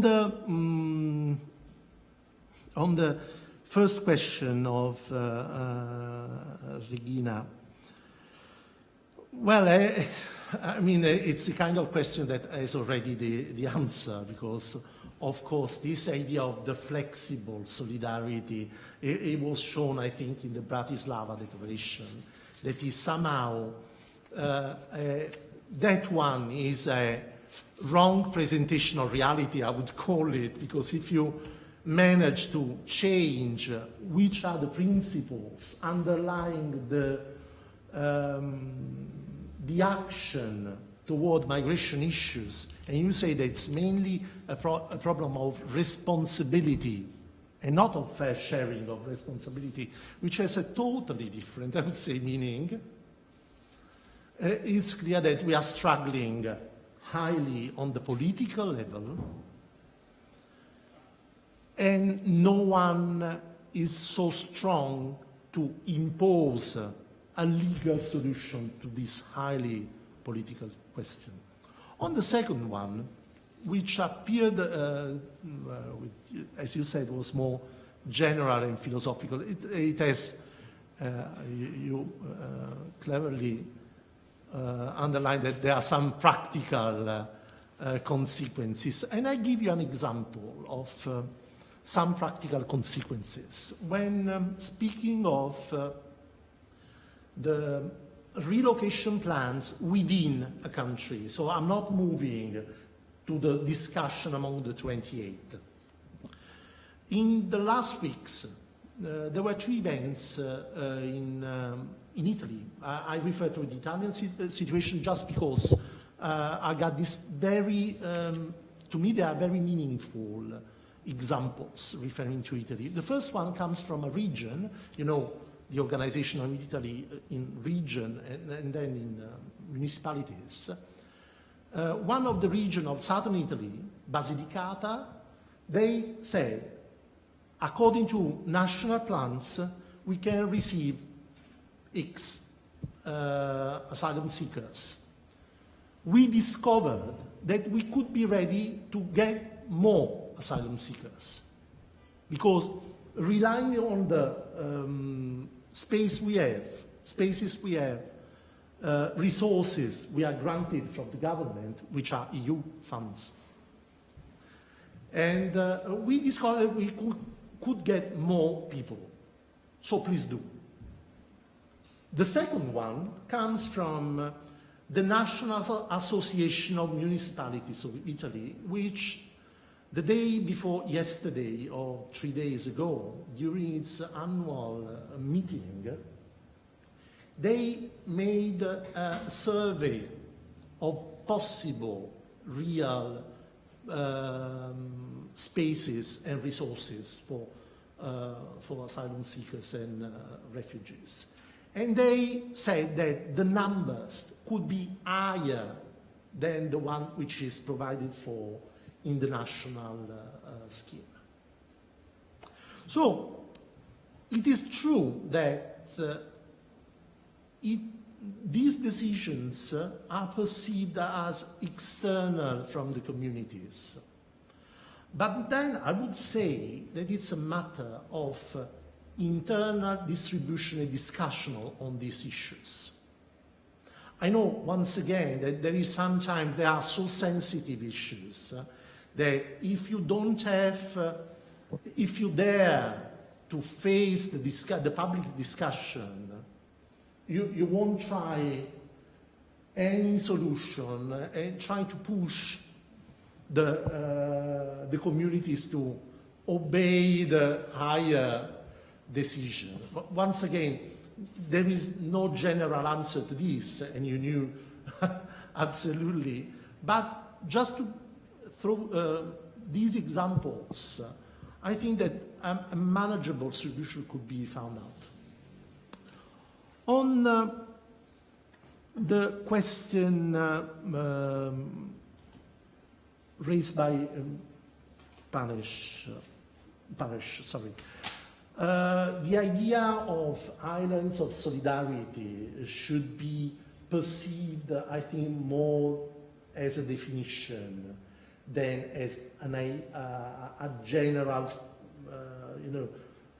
to figure out the real idea of island. I think those scholars who were using the idea of islands of solidarity within the EU law, they were thinking just of areas, or I would say homogeneous areas for solidarity. You mentioned humanitarian aid. I subscribe perfectly to what you said yesterday on humanitarian aid. Just quoting and mentioning Article 208 of the Treaty on Functioning of the European Union, which mentioning solidarity in the practice of humanitarian aid, uses it as a tool for obtaining respect, or what could be called reciprocal interests. So once again, this the question of is it real altruism, or is it a solidarity among members or among those who are signing the same contract?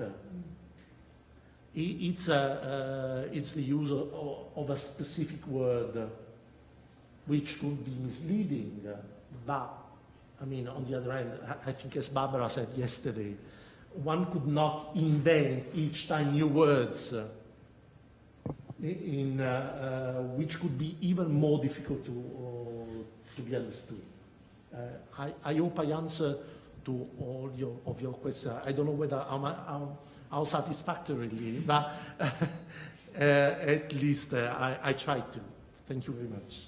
Can I just thank you very much. I mean, my question was, do you think that the EU risks cutting itself off from the rest of the world in the pursuit of its own solidarity? Oh, yeah, sorry, I forgot this. Well, this raises, I forgot this because it was on the other page, sorry. This raises the big issue, that is the EU as a global actor. An issue which is could be as big as the migration issues within the EU. And so, once again, a straight answer is not possible. Because I think that the EU is, we are in a project in which we are reimagining the values of the EU. The EU, which suffers a crisis, not only because of Brexit. But the EU is thinking how to get through the reaching of a certain age, the age of maturity, and so the age in which some choices have to be done, implying with consequences in the long period. I think the question is entirely in the hands of states, because one cannot imagine that the EU by itself can proclaim being more active on the international arena without the support and of its member states. That's my personal opinion, but I mean, they can push, the EU can push at its maximum, as it does, as far as fundamental rights is concerned. I mean, I think we were discussing yesterday how far the EU went for implementing fundamental human rights with third countries. I imagine LGBTI rights and the struggle against discrimination in third countries, and the other part of the other side of the medal, and the EU as such hasn't got as much power for its member states. But for once again, it's a question of being present and the level, the quality of the presence in the global arena. But I think that the issue remains solidly in the hands of states. Thank you. Thank you very much.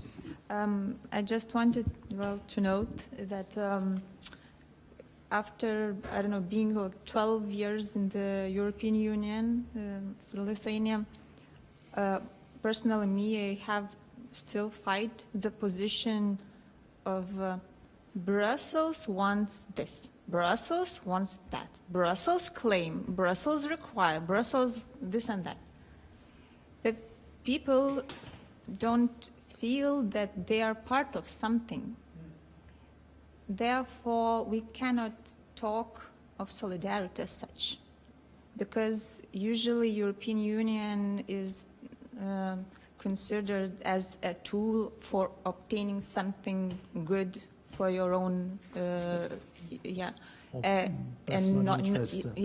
not that you can get something, but you should give something also.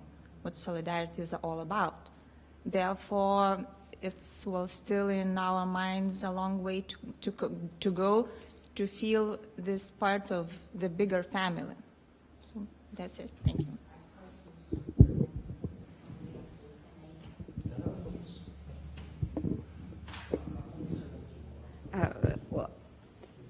So thank you for the answer. I know that it's a sensible question, and we have a completely different attitudes to that, because if I look at the picture of European Union, and maybe this is the issue of European Union now having 28 member states.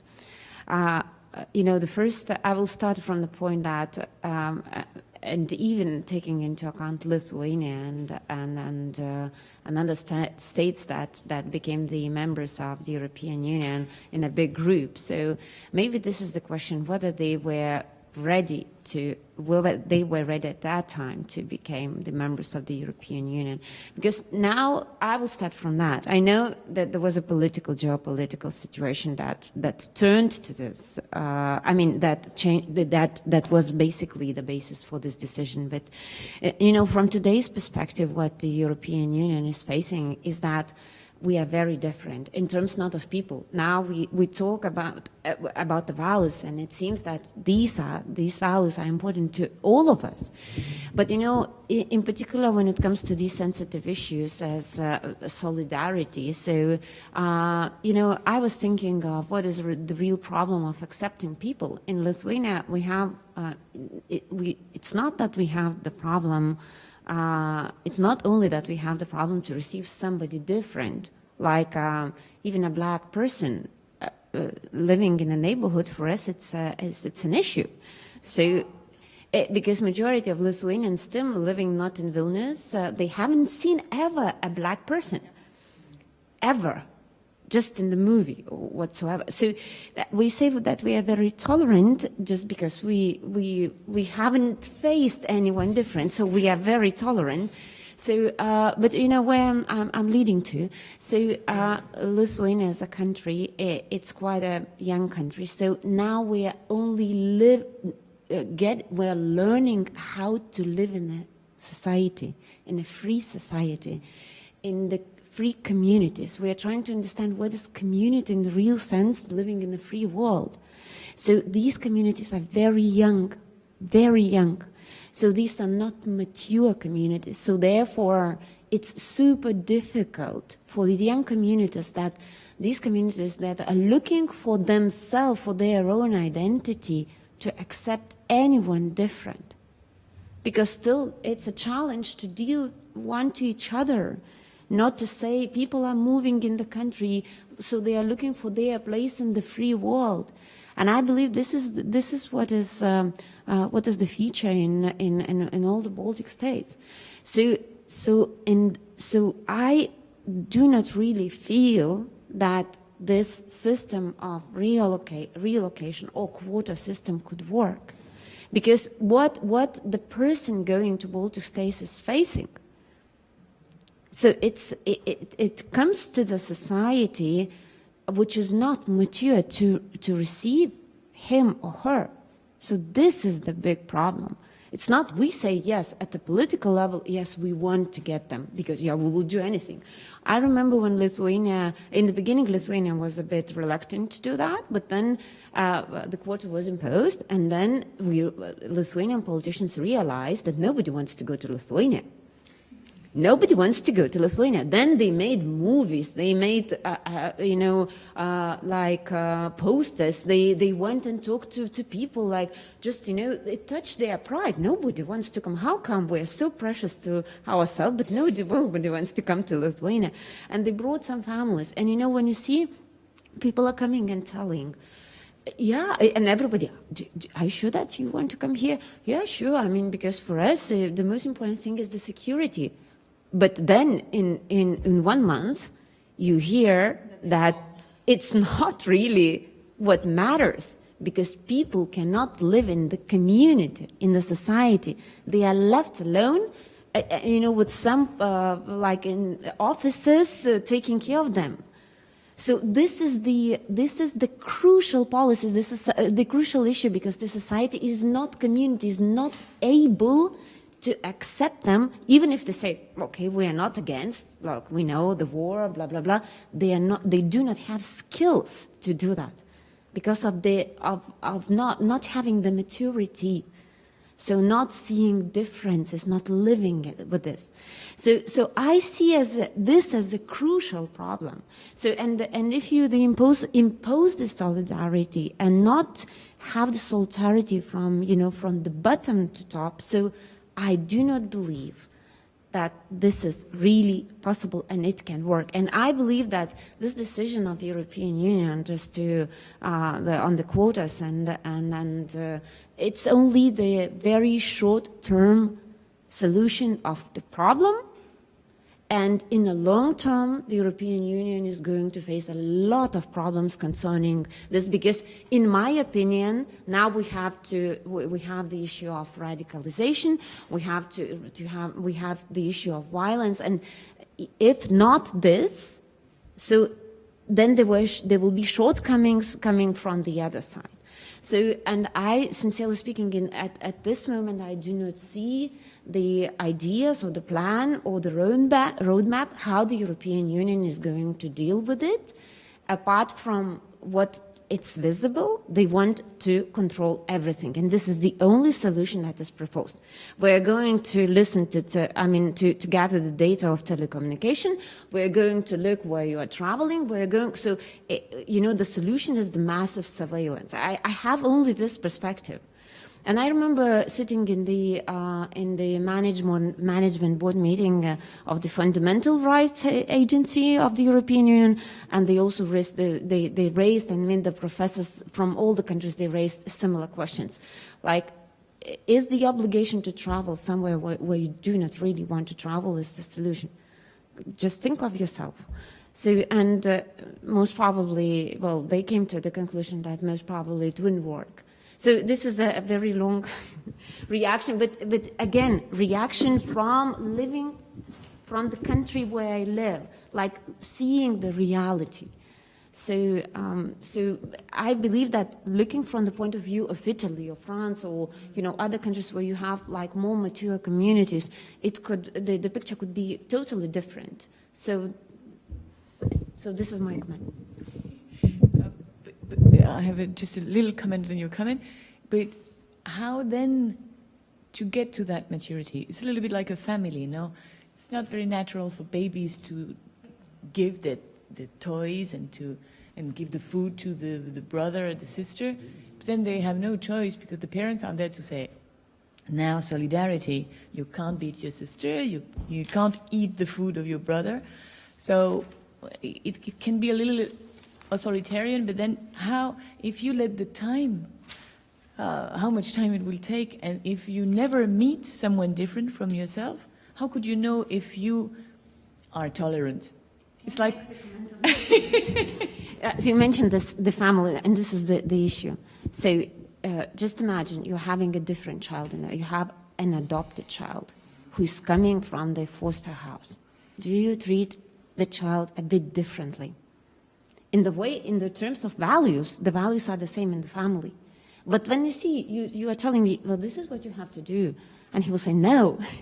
And you will have to, to take different measures. So this is what I'm talking about. So yes, we are within the European Union. We have the same rights and the same obligations. We understand that.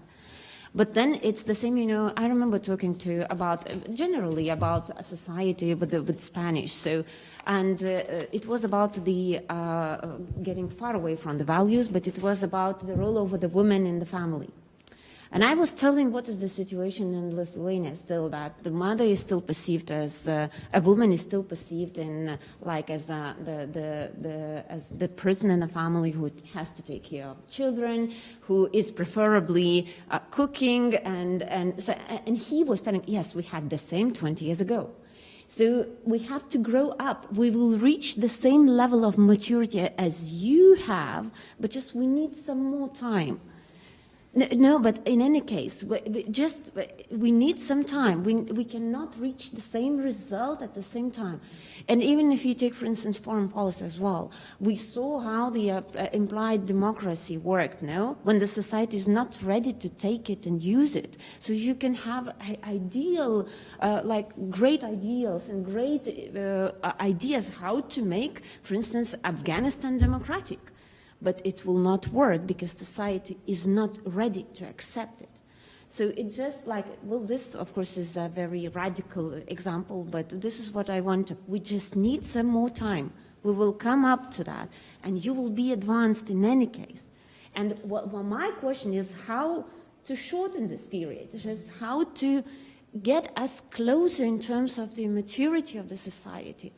And of course, I agree that there are certain measures that are effective, like mobility of persons, no? So this really helps. People go and, in particular, use and see how it works in other countries, and they bring these ideals to their own countries. But then you need still several generations at least one generation to, to apply.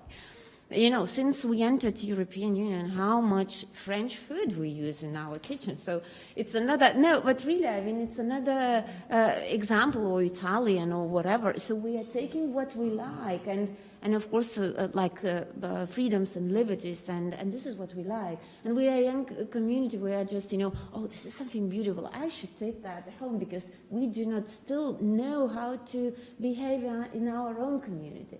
So we are just, you know, now creating our own world since the independence. So it's just, you know, family. I agree, but then, you know, we have those difficult children. It should be a voluntary. So who is volunteering to receive that migrants? I think we should, apart from the migrants, we should talk about additional measures in these societies who are not mature. So Regina and Marine, as you're both aware, we have a workshop after this plenary session, at which these great points will be raised, and we can discuss it as a round table. But for the time being, I'd like to give Giovanni the opportunity to comment, and also David to comment. But certainly these are very important points, and we will discuss them as a group at the round table following this plenary session. So if I can just ask Giovanni, would you like to comment upon that? Yes. Thank you very much. First, apologize, David, if I stole lots of time for you to answer. So the first things which comes to my mind is that I should have shut up when I asked you questions during your presentation, because it's a reaction to my absurd joking. But this being said,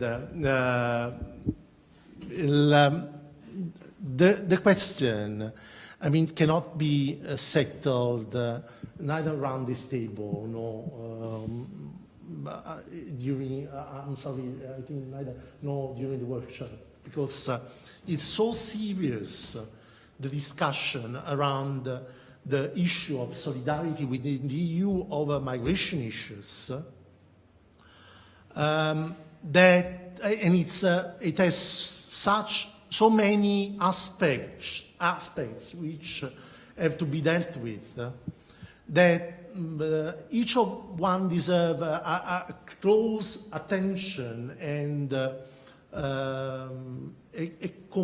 a complete examination. So I try to give some points at least. And also, if I may reply to Justina on this issue, which reminds me of previous working experience in which this Brussels tells us what to do. And informally speaking, to those who had said this, normally my reply was, yeah, to be honest, it were your ministers which decided all together what Brussels had to say. And you raised the point perfectly. I mean, sometimes what was decided in Brussels could not be applied 200 kilometers far. Because but it was okay in Brussels. So, of course, your intervention was according to this. And just reminding me of just a small notation on this. The question of growing up, the common values, the exercise of values, the different possibilities, just to cut short, not because of, for diminishing its importance. I think that as jurists, we are called to scrutinize very close if all the solutions proposed are in line with law and in particular with fundamental rights. Then any decision is possible, but it must not violate fundamental rights. We can decide for migrants to sign international treaties for asking other states external to the EU to deal with the problems, but we cannot ignore that those treaties contain provisions violating fundamental rights.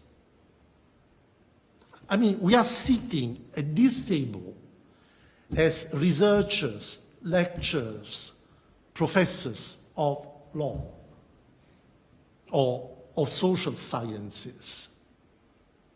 The real responsibility, in my opinion, the real responsibility that we bear here is not to ignore that any solution has consequences. Of course, I don't have an answer, I mean, to the questions that Regina raised. We can try, as a community of scholars, to give our contribute to the discussion, possibly to indicate guidelines, and try to disseminate the knowledge that we have to fight against stereotypes, for instance, or fight against xenophobic issues. But of course, I mean, this is a very long process. I do not personally think the relocation scheme is a solution in itself. It's a way of coping with present situation. And that's it. I think, to be very honest, better think of a relocation within the EU than outside the EU.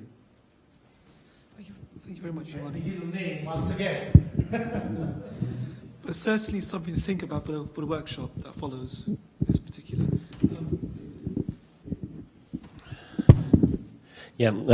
Thank you for the questions as well, which I believe are kind of interlinked together. I think, Giovanni, you are perfectly right. I didn't present my personal opinion on the question at the very end quite intentionally, because I wanted to leave it open for everybody at first. Maybe in your both questions, you reflected on a dichotomy, tool and value. But I was rather mentioning even like a trinity of things, values, tools, and the political goals. I think there was a debate yesterday between Fulvio Palombino and perhaps Paresh on what is value, what is political goal. And I think there are actually three terms, tools, values, and political aims, goals.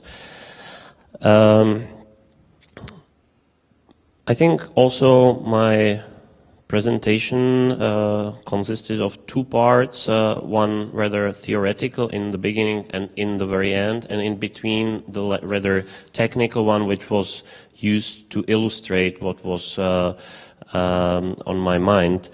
And now, giving you the answer, speaking for myself, I definitely consider the European social dialogue, the institutionalized dialogue, as a mere tool, of course. But on the other hand, I think that the principle of cooperation, which is also very much based on sharing views together, work like the principle of loyalty, then negotiating in good faith, and others are all underlined with the principle of dialogue, of communication, and I think that's like not make love no war, but make dialogue, discuss, and don't make the war, and that's what has been working for Europe since the middle of the 20th century. So sometimes, of course, this value, I would call it value in this sense, in this theoretical sense of communicating between the nations and states, has to be faced with the political reality, with the real political goals. But it's not only that there are sometimes occasions when the member states do not really cooperate, do not communicate in a reasonable way, but it's the same, for instance, with other values which are mentioned in the Article 2 of the Treaty on European Union, like even the principle or the value of democracy.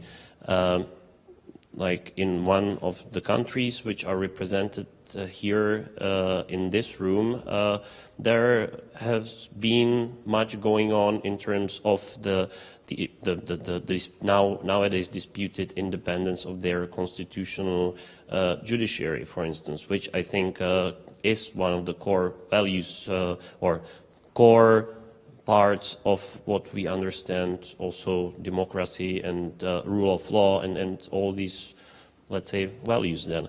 So just to sum it up somehow, I believe that the values, there are values, I think it was disputed yesterday, there are values, but not always they are fully respected, but it doesn't take away from them the status of being of higher moral importance for the whole conduct which actually goes on and happens within the European Union and has been going on within the European communities. Thank you very much to both speakers, to Giovanni and to David for your presentations, and thank you very much to colleagues for their questions. So this draws to end the 4 plenary sessions that were planned for this conference on reimagining the EU, the contemporary values of the European Union. And I think that the final session will be a workshop where we will draw together the themes that have arisen from this conference. So we'll take a few minutes break and okay, so time for lunch. Okay, close. Okay, we'll have a few minutes break. What's now going on?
The possibility of understanding what's going on.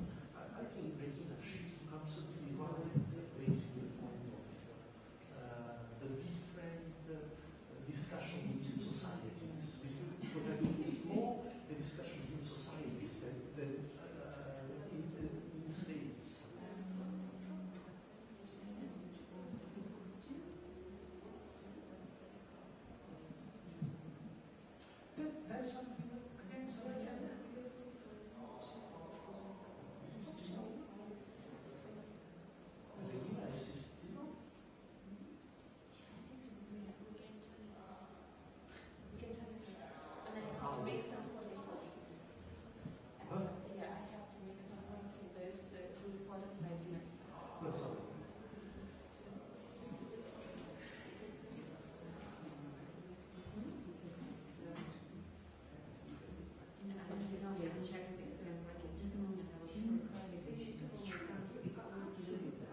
what they will lose. Do you remember this argument? So nobody explained to people